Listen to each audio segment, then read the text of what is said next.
What's up guys, it's Ryan here, and today we're going to be talking about building guest posts for local SEO. And this is an amazing thing to do if you want to build your website's authority in the long run and hopefully start to outrank competitors. Now I am going to start this video off with showing you guys an example of a guest post that I acquired for a client. When I inspect the link, you can see it does go back to their website that I've recently built. And as you can see, as I scroll up, it is a lengthy post. It is a blogging website in their local area, and hopefully, this will help them build their authority up. When I copy the the link to their website, I'm going to type in site, and then I'm going to paste the link. And as you can see, it is currently being indexed to Google. Now, ideally, in a perfect world, Google is going to see this guest post and think, hey man, this guest post is local to this AC company's area and it has a lot of local user traffic. Maybe we should start to think more highly of this company in the search engine rankings. Now I'm going to get straight into the bread and butter of this video. What we're going to do is tell ChatGPT that they're a local SEO expert in Miami, Florida, and we need help basically finding a guest post in the area for an HVAC company.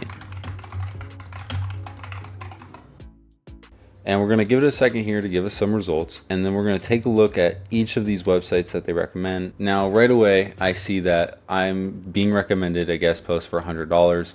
That's not really in the scope of this video. I'm trying to build real authentic content for the users of these sites, so I am going to scroll down here and I'm going to take this local news station. So I'll search for them, and you'll see here that there's a contact us up here. A lot of times it won't be up there. You'll have to scroll all the way down, and you can see it down here, and we're going to click on that and we're going to get the email. Now the main issue about this all the time that I read about is, hey man, it's boring to write about an HVAC company in Miami. What else could be going on that I could write about that a news station would be willing to cover? And that's why we use ChatGPT for the next step as well, and we ask for some ideas. All right, because it doesn't hurt.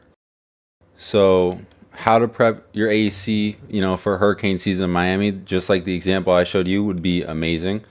How to keep your cooling bill from exploding this summer. These are good ideas. All right, these do work, and it has plenty of them. So next, we're gonna, come up with an email strategy using ChatGPT as well. I am going to ask for 2 to 3 examples of a proposal that we could send to them. Now, once you come up with an email that you like, I really recommend going back and rewriting it. These companies do not appreciate AI, that's for sure. And you really don't want to send anyone AI slop, just out of, respect and just, being a good advocate for your client. For the final step, since we've gone through the email process already, is to actually write the blog. So what I like to do for this is I like to write to ChatGPT and ask me for a 700 to 1,000 word blog. And the reason why for that is most companies are going to ask that you write at least 700 words. In some cases, they're even going to ask for at least 1,000.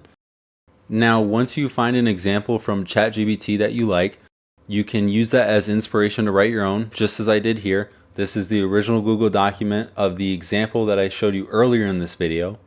And you'll notice that towards the end here, well, first of all, here's some images from the field that we took.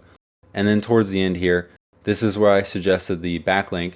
It's different in the final version that's live on their site, because 9 times out of 10, the person that is in charge of editing it will make changes to the content that tailors it to their audience. Now, I will say that usually this doesn't happen right away. Once you submit the blog, you typically wait. In my experience, it's been closer to a month before these go live. In some cases, they'll actually post the blog and forget to tell you as well. That covers everything you guys need to know about guest posts for local SEO. If this is something that you're having trouble with, or you don't have enough time to do this and run a business, that's okay. You can contact us at Ranked. We're SEO experts and we can handle this for you. You can book an appointment with us and we'll set something up.